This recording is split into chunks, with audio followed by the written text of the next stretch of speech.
Welcome, everyone. We'll be getting started in just a moment. I'm going to ask that everyone mutes themselves just to make sure that we don't have any background noise, okay?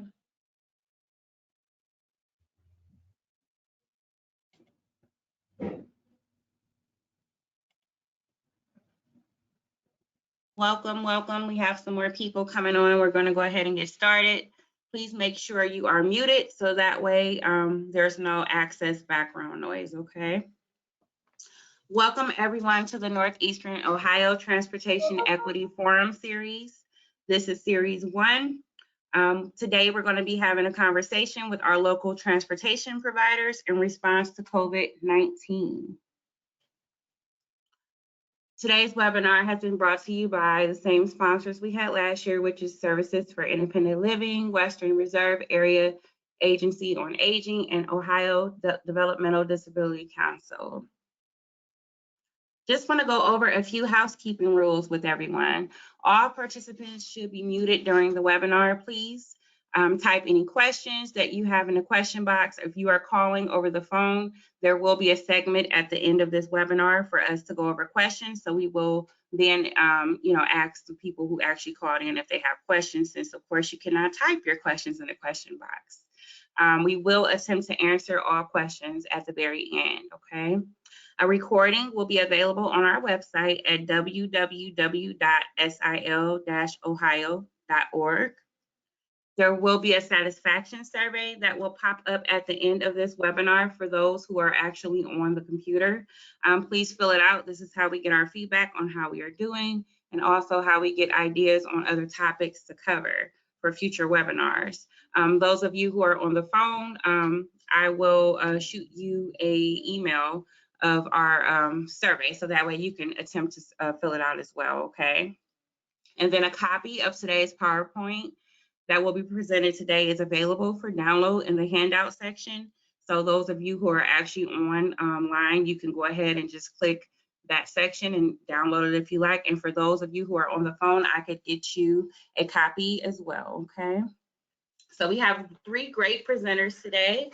I'm just going to tell you all 3 first. The first one that we have speaking today is Ben Mordish. He's the Customer Outreach Specialist over at LakeTran.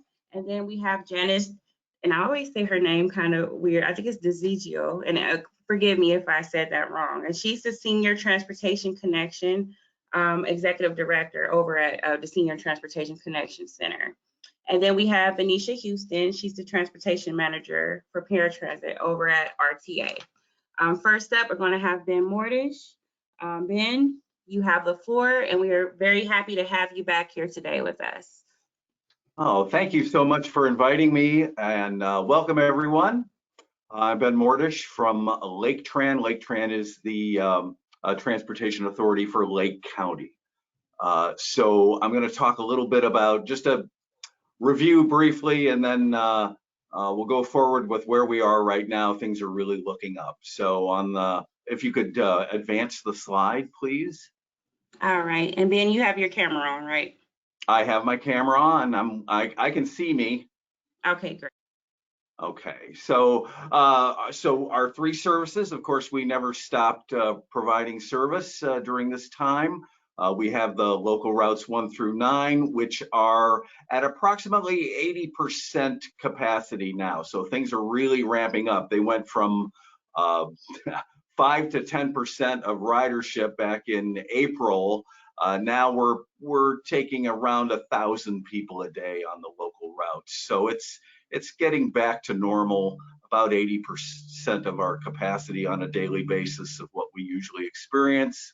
The Dial-A-Ride also for ADA, that's the paratransit service. And Dial-A-Ride is available to all of our residents, not just to ADA in the corridor. So that went actually down to 20% riders, 10 to 20% ridership back last year. Now it's up to about 80%. We're doing about 900 to 1,000 trips per day now. Pre-COVID, 1,300 trips a day is very common on Dial-A-Ride door-to-door service. The Park and Ride has gone down dramatically. It is still experiencing only about 20% ridership. That went from 700 people a day pre-COVID, and now, again, it is struggling. We have actually canceled or discontinued the Route 13, and we are looking at, we're just looking at everything. We're talking to customers. We're talking to customers that are still using Zoom and may not return to work.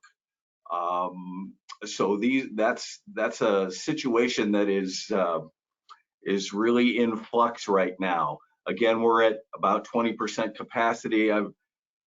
Right now that's around maybe 100 people per day, maybe a little more than that, from our 3 Park and Ride routes from Lake County to Cleveland.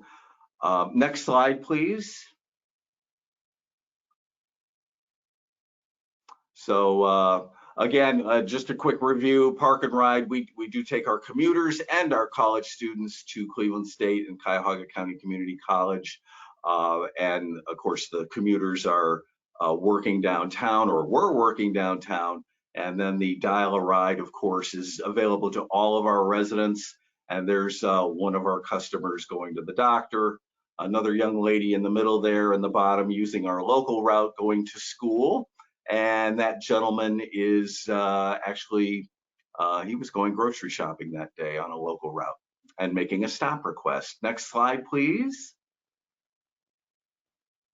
So here's Lake County, and for those of you who don't know where we are, and there's the 9 local routes. We did introduce a new Route 8 for the Tyler Boulevard corridor, the work corridor.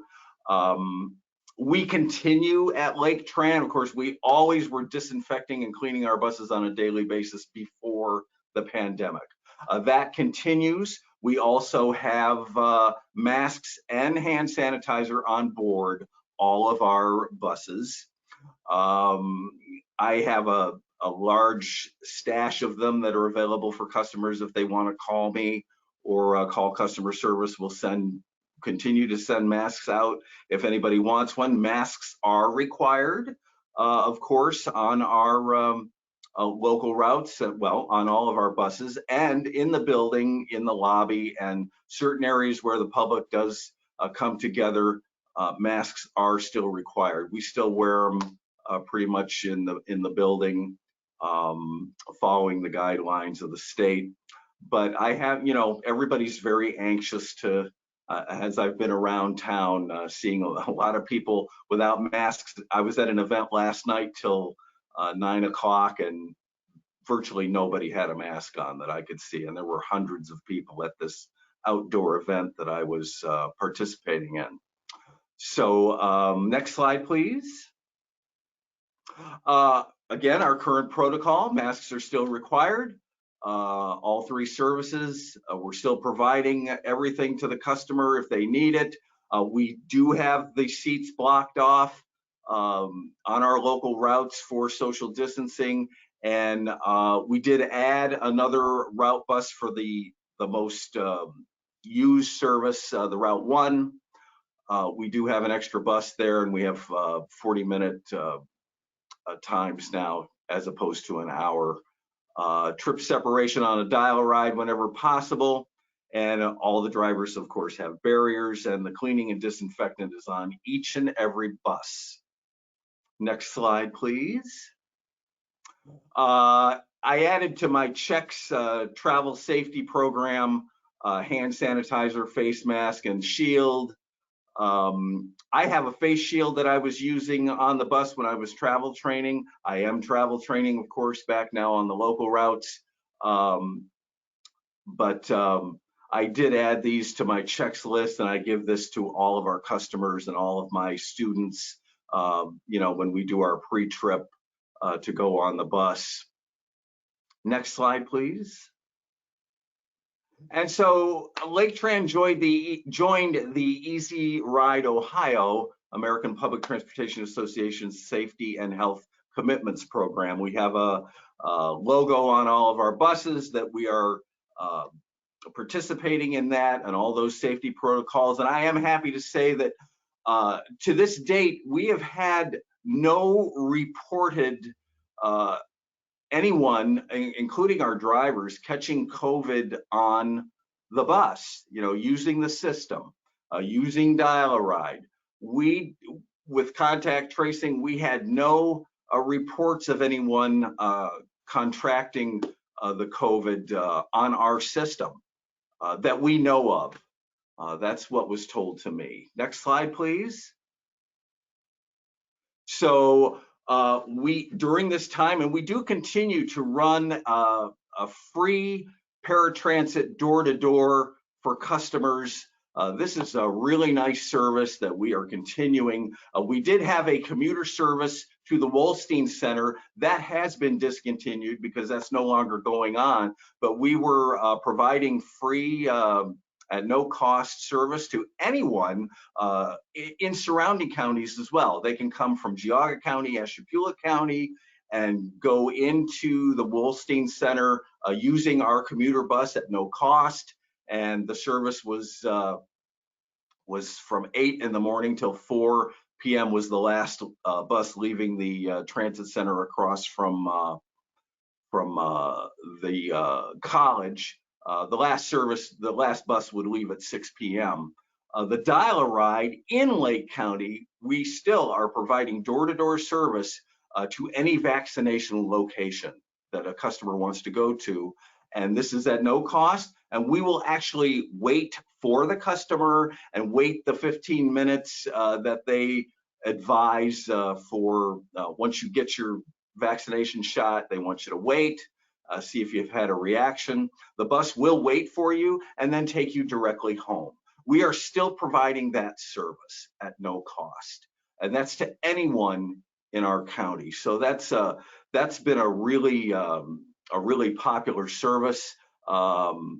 And we also have been providing our staff coming over when we had the Lakeland College vaccination site open.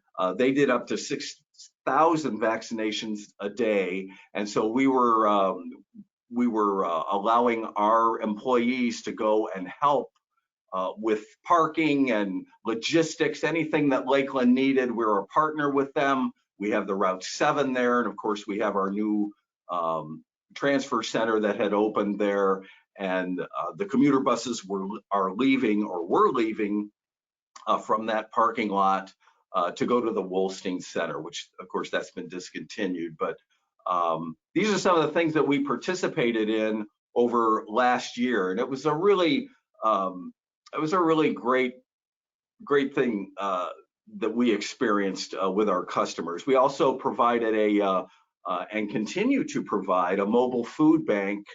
We do this twice a week with our organization called RSVP and the Lake County Senior Services Program.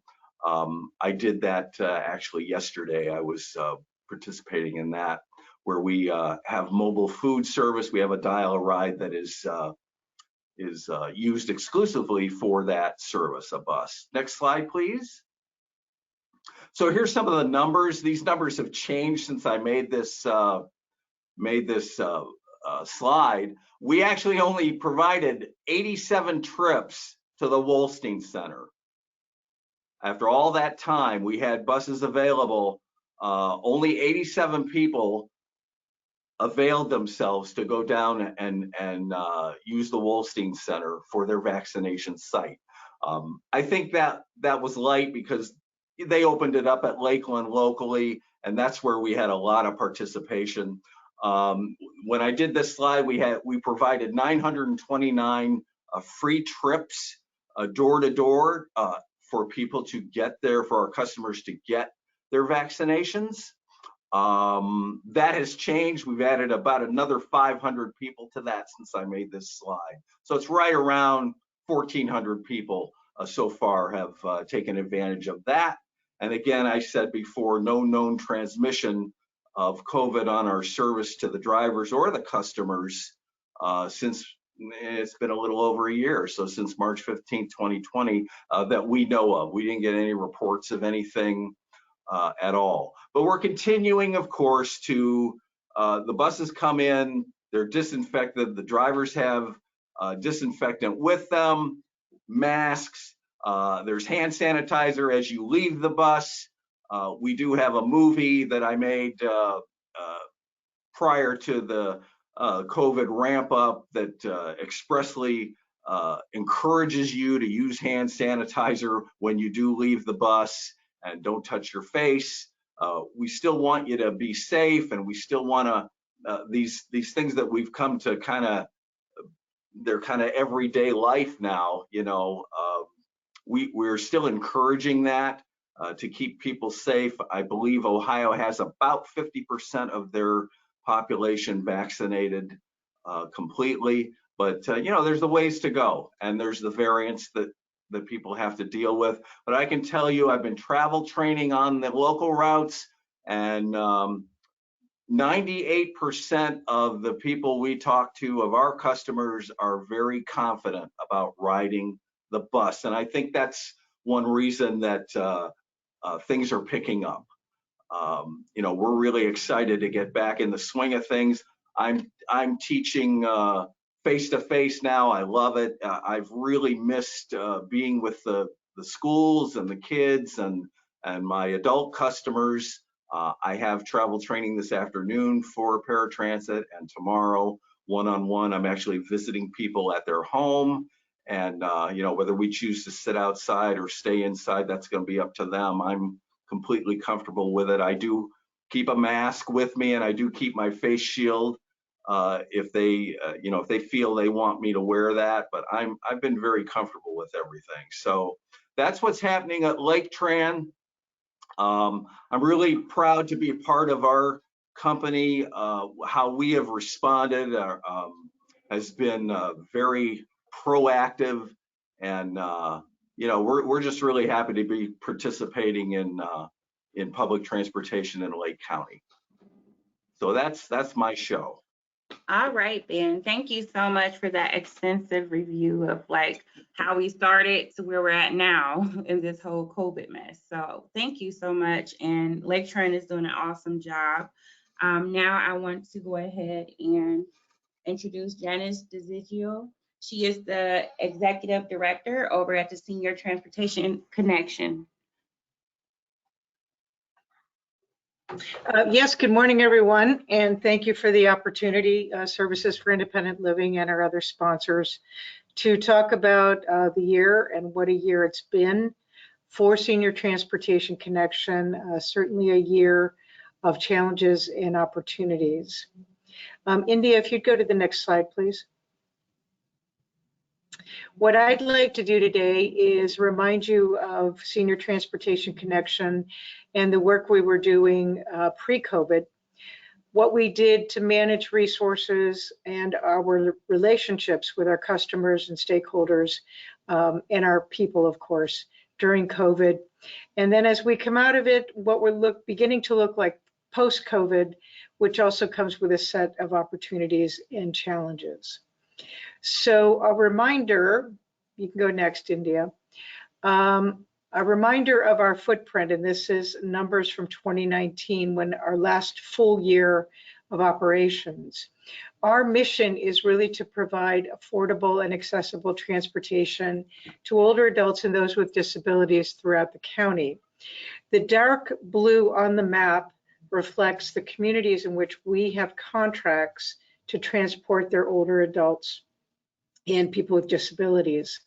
The red dots indicate the Rose Centers for Aging Well, and it's important to point that out because in 2019, when we were fully open, about 30 to 35% of our daily activity was taking older adults to congregate in lunch programs, senior programs, and the Rose Centers being really one of our large partners. We do have 5,000 plus people in our database. We've made some effort to clean that up. In 2019, we drove over 1 million miles and did slightly over 145,000 trips. That does include our partnership with GCRTA. We are a subcontractor for paratransit services. And in 2019, we had a staff of about 65 individuals. You can go next, please. As a reminder, our services and our customers are mostly women, mostly over the age of 75. 48% are minority populations, low income, and about 60% use some mobility aid to access our services and transportation. Go ahead, India. So I found this interesting as I began to look at really what was the impact of COVID on access, on transportation.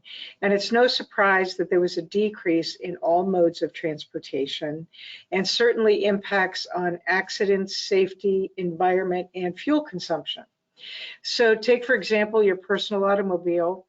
I remember early on in COVID driving to work my normal route and really being amazed at there was no one out, right? The line at McDonald's to get coffee was almost non-existent. And there were certainly changes. We saw that in our own operation at STC, happily celebrating.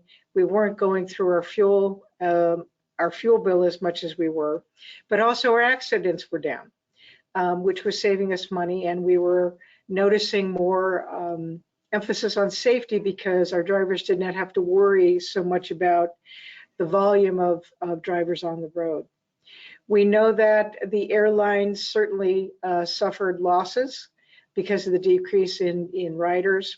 Cruise ships was another one, and that one was fascinating to me because I enjoy cruising, but of course, what my priority is being safe, and that was probably the environment that I would feel the least safe in is a cruise ship, just given the concentration of people.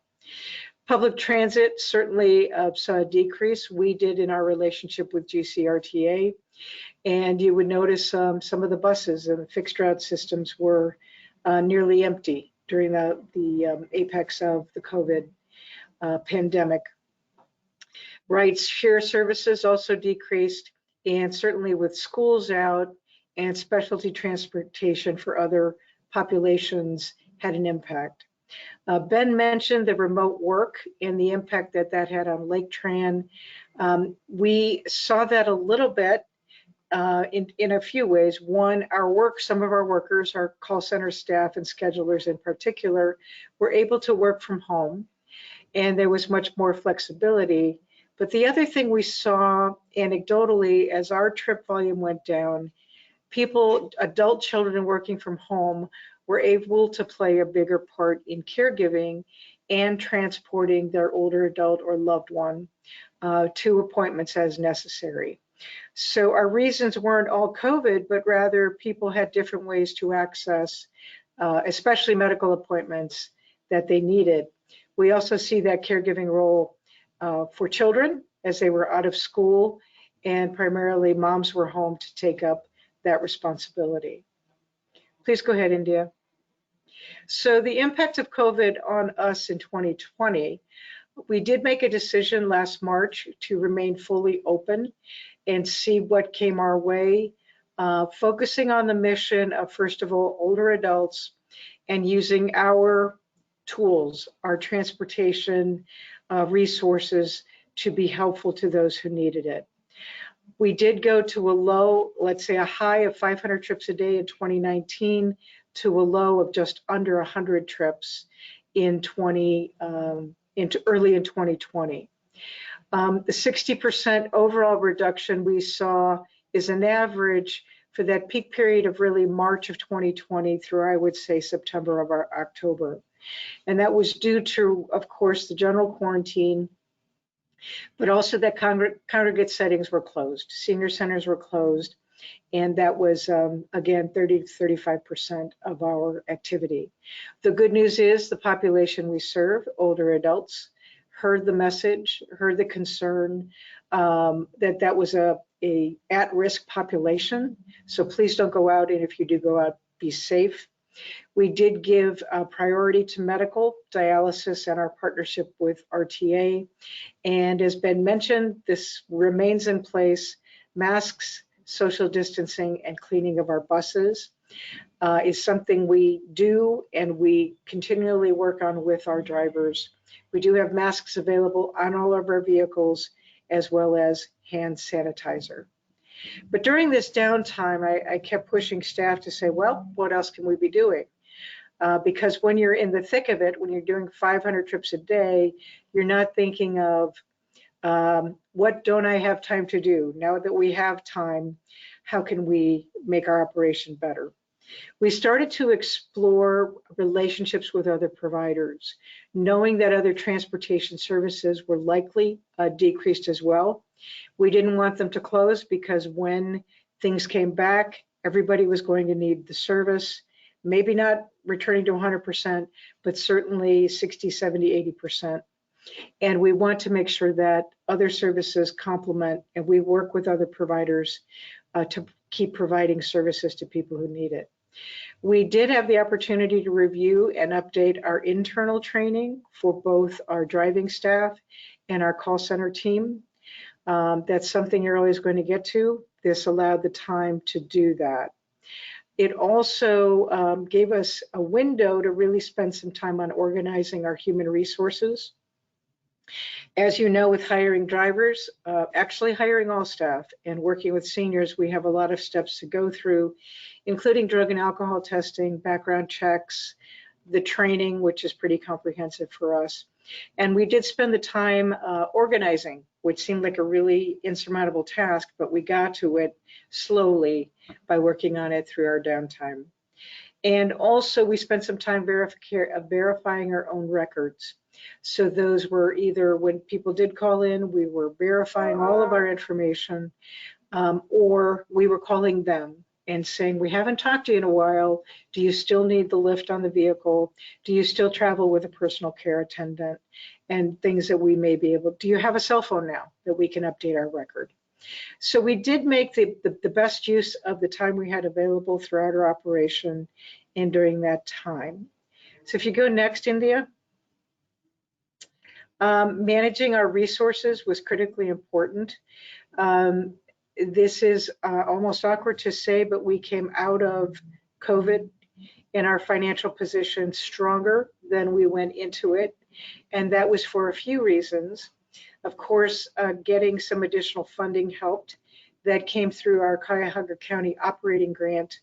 And we were a very early recipient of the Cleveland Foundation Rapid Relief Fund that came about the middle of March in 2020. And that was really funding that allowed us to keep our doors open and meet payroll before some of those other programs kicked in. Like the payroll protection program, we did take that loan out. That initial loan has been forgiven.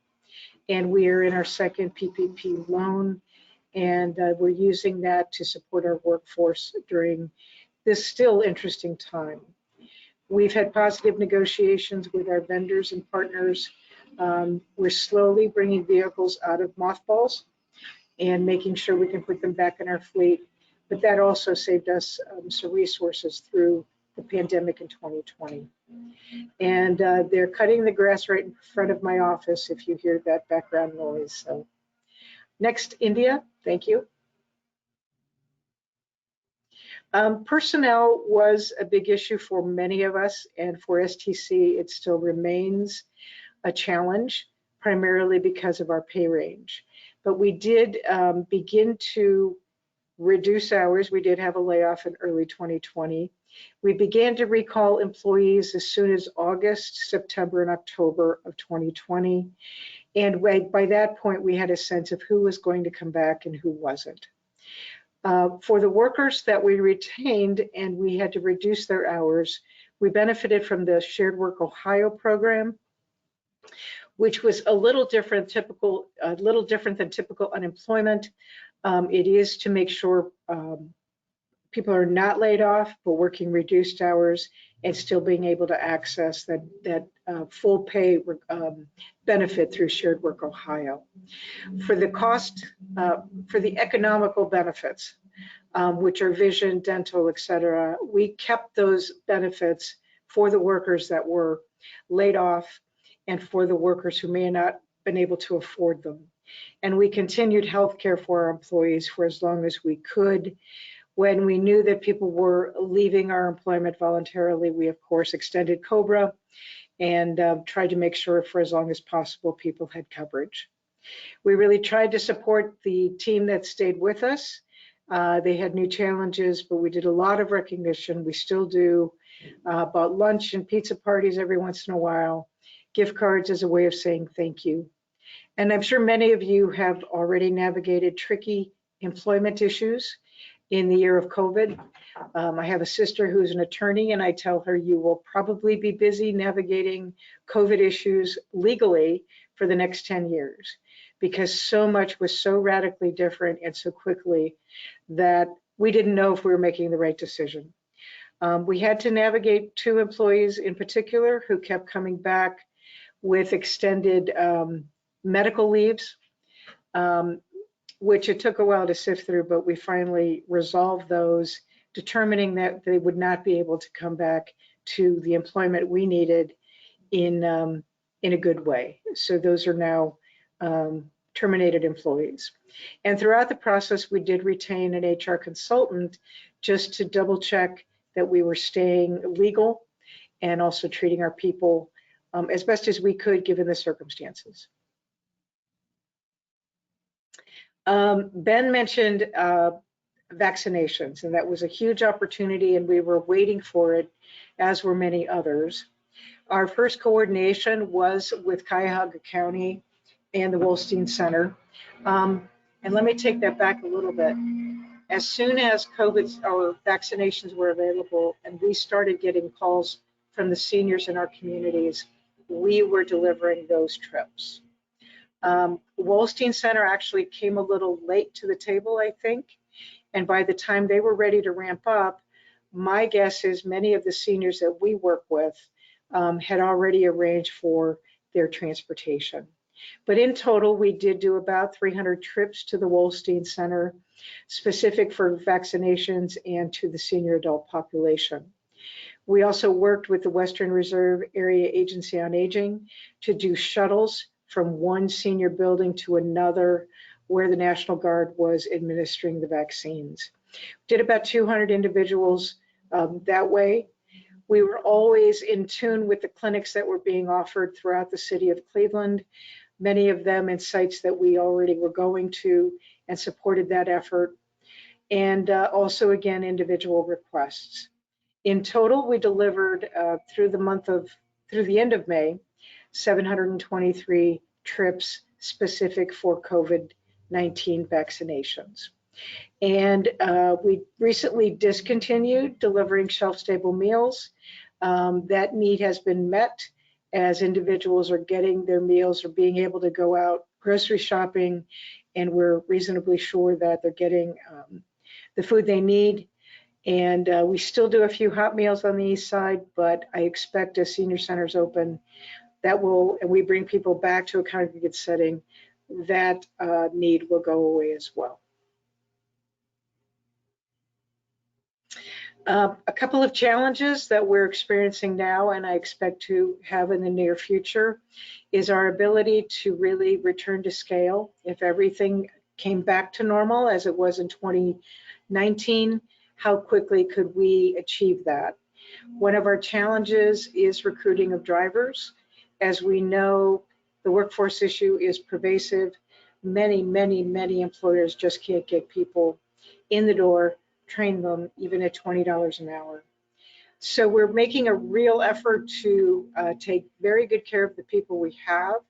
After we recruit them, our focus shifts to retaining them, making sure we're moving up on the pay scale and giving them all the tools they need to be effective employees. Our organization, including the board, is in serious discussion about our plan to move to living wage, which I will define as $15 an hour.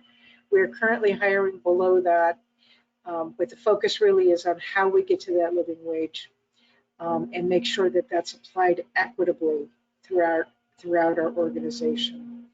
Overall safety remains in force. I'm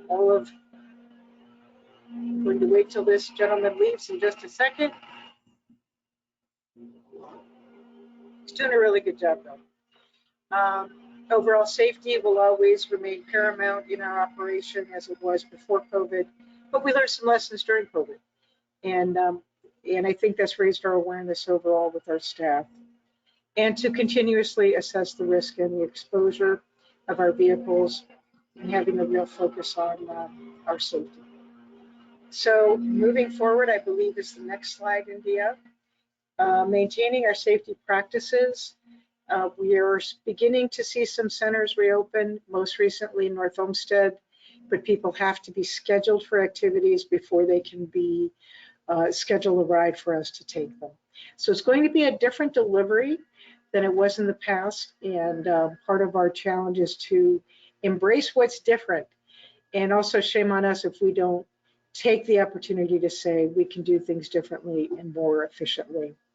I mentioned our focus on workforce equity, and our safety culture has a new meaning, and we're able to give that some resources, but also a lot more attention with our drivers and overall with all of our staff to create a solid performance management system and also a focus on safety.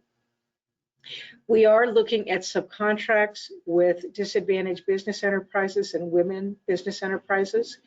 Those are usually smaller transportation operations, but we know we're going to need them to complement the service that we're already doing.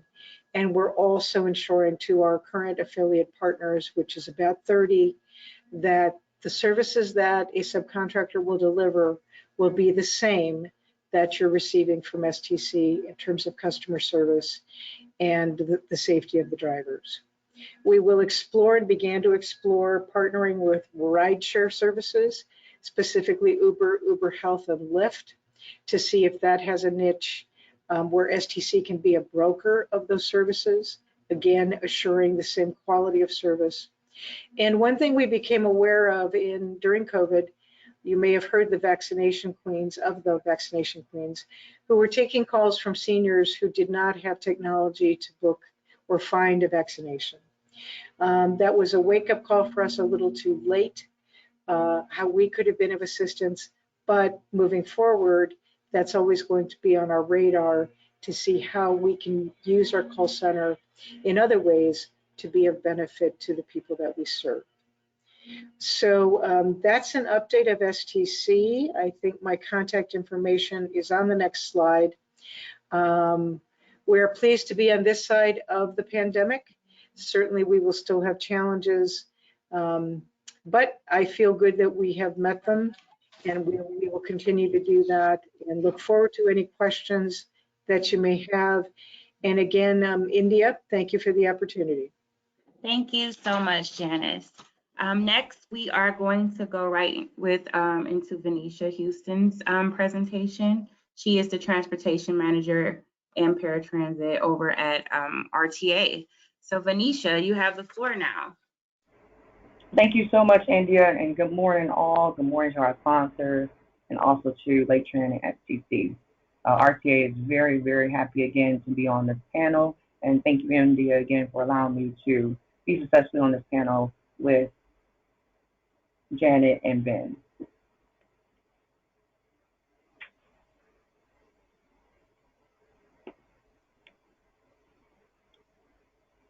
Okay, so I am here to discuss RTA, where we were and where we are now.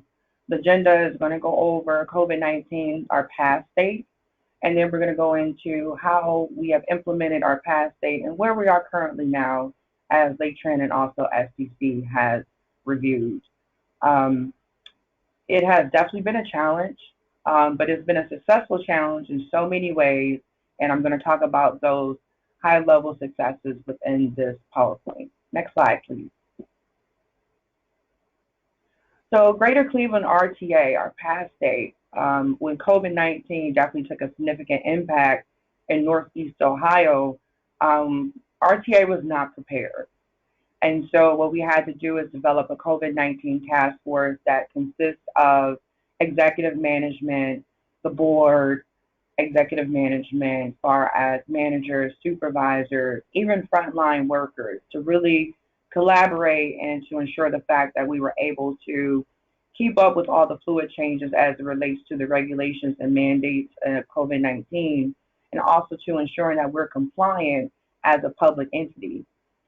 We've implemented FFCRA, which is better known as the Families First Coronavirus Response Act, which protects our employees if they had sick time and didn't have to use it, or if you totally exhaust your sick time, it still protected you as far as your employment, and also to you receive compensation if you were exposed or was positive for COVID-19. Another big movement was moving virtually in meetings. It was a very, very big change to not have social engagement and to move virtually. So we had to do a lot of upgrades with our computer systems, our server systems, to ensure the fact that the operations across RTA was not impacted and the public was not impacted by these changes. A lot of our employees had to telecommute, so a lot of employees had to stay at home to work. And I will say, working at the district, we were still mandatory to come to work. So I do not have the opportunity to work from home, but that's okay, because as FTC has mentioned, as Janet mentioned, really in that downtime when COVID first took a significant impact, we really had the opportunity to look at what new successes or what businesses practices can change to make things better for the public. With COVID-19, unfortunately, ridership decreased. We were seeing a plethora of 1,800 trips a day, and it literally went down to 300 trips or maybe 400 trips significantly in a day. So we did have to reduce purchase transportation, which was unfortunately provided by Senior Transportation Connection and GCL Logistics. We are pleased, though, to say even past state and current state, there were no layoffs in GCRTA. Next slide, please. We're still continuing to do health screenings. Any employee or visitor that comes to GCRTA currently is still required to wear a face covering and or mask. We are still doing temperature checks at each entry. We do have some entries that are blocked off just to ensure that we have paths of travel in control. And we do use tablets to scan everyone to make sure that you do not have a temperature of 101. If you do, you're not welcome to be on the premises and you are required to leave. As mentioned through LateTran, we are also ensuring that we have personal protection equipment to all of our employees each and every day. I will say that is a very extreme cumbersome task at the beginning of COVID-19 in 2020, but we have, through a lot of processes, collaborations, and outreach, we have been very successful now to make sure that we have PPE every single day for our operators and all of RTA employees, and masks readily available on our vehicles for our customers. But each and every day we have disposable masks available, disinfecting wipes, gloves, and also to protect our eye shields if needed. Next slide, please. Sanitation was a big concern of how do we get there? How do we obtain that? There seemed to be an illusion of what sanitation looked like at the beginning, but then with a lot of research through our engineer team and also to our COVID-19 task force, we end up receiving a CDC approved Tier 1 disinfectant solution that we use each and every day on all of our bus, rail, and paratransit vehicles. We actually have created a task force or a team that is strictly for COVID-19 cleaning outside of our general interior washes that we schedule each and every day. Whenever there is exposure or someone has tested positive for COVID-19 within the workplace or on our vehicles from the passenger, we use our Moonbeam technology, which is a UV light, and that performs about 3 to 5 minutes to successfully disinfect the vehicles or that business area. Where we are now, we are still spreading trips amongst all of our vehicles, but we are now about 78% pre-COVID in ridership. So our capacity has definitely increased, And unfortunately, we are having some challenges now recruiting drivers or retaining drivers as it relates to COVID-19. However, we have resumed ride sharing. Previously, at the beginning of COVID-19, with social distancing, we did try to make sure there were direct trips so we can minimize shared ride service. But however, as things have evolved, protector of equipment is readily available, and now we have the vaccinations, we now have resumed ride sharing. So there will not be a focus on direct trips no longer at Paratransit GCRTA. There was one benefit because of the decrease in ridership. We were able to look at our scheduling software and to make sure that we can efficiently, successfully move our passengers that are still riding public transportation in a very robust way. Meaning that if your regular trip was always 20 to 45 minutes, we have definitely aggressively reduced that to an average of 7 to 11 minutes for a ride that's maybe between 2 to 6 miles. With scheduling technology, we went to 3-day advanced scheduling. We used to be 7 days in advance scheduling. That has helped us mitigate certain risks and make sure that we stay compliant with the federal regulations that we have to abide by, and also ADA law. But also that gave us an opportunity to reinvent what paratransit looked like in GCRTA.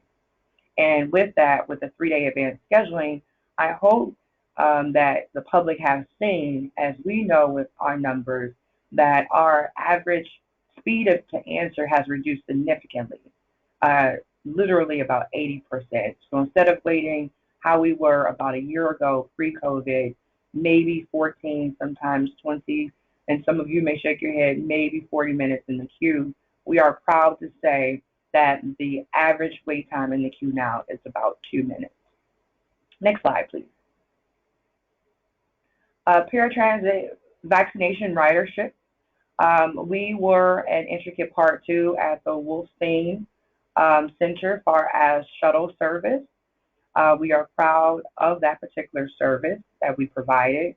We successfully transported about 3,000 passengers for free. Oh, I'm sorry, this is a different slide. So this is the paratransit when someone had called into the call center to specifically go to a location to receive their COVID-19 vaccine.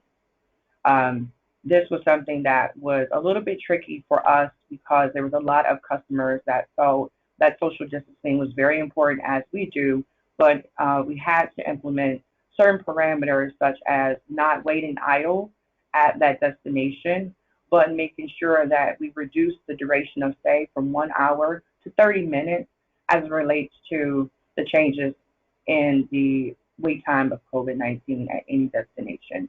So as it relates to this, we're very proud of that. Next slide, please. So a good news, this is a little bit outside of paratransit, but this is still RTA transportation. We wanted to highlight a success during our COVID-19, as FCCS stated, what opportunities are out there that we can change how we do business. And we're proud to say with NextGen, we've heard the cries through surveys and also to having a group of individuals come in and assess our frequency of travel with bus, fixed route service. We now have developed NextGen. NextGen is to improve frequency for greater connectivity within the community and also to outreach. This is going to launch June 13th of this month. And for 1 week, we are proud to say that it is free ride service across the board. So for bus, rail, and paratransit, you can ride for free the week of June 13th. If you want to know more information about NextGen, about the frequencies, the change of routes, the path of travels, please go to riderta.com/NextGen. Next slide, please. For general contact information as it relates to RTA and all of the changes or all of the information that has been mentioned today, or even just in general, you can always call our mainline number, which is 216-621-9730. 9500. If it relates to ADA or paratransit, as far as registration or even concerns with just the path of obtaining a paratransit services, you can call us at the ADA registration office directly at 216-566-5124. If you want any additional information, you can always go to www.riderta.org, and you can go to www.riderta.org/paratransit for more detail about our specific service. Again, I have shown you my information here. You're welcome to email me, and also you can call me at the contacts that you see in front of you. All right, thank you so much. Thank you. I just want to invite all three of you to turn back on your cameras if you haven't already. And I'm going to look to see if we have any questions. So far, I only see a question in regards to if this will be recorded. Yes, this webinar will be recorded, and we will make it available on our website. I will make sure that a follow-up email goes out when the video will be available. Probably will take about 3 to 4 days, okay? Also, please feel free to download the PowerPoint from today's webinar. Is down in the handout section. I want to thank all three of you for coming back on. You did meet up with us last year when COVID first struck everywhere, and we were just all unprepared. And I just want to say I'm really, really proud that, you know, all of the entities, you guys are really on it, making sure people are safe, making sure people are comfortable with still being able to access transportation. And that's very important because not everyone drives, of course, and so they need to be able to get around. Just thankful for all of the great programs you all implemented as far as the food programs and the vaccination free ride programs to help everyone get vaccinated. So I hope that everyone found this webinar to be really, really informational. I'm going to give some time for anybody who called in. If they would like to ask a question, please unmute yourself, and you can at this time.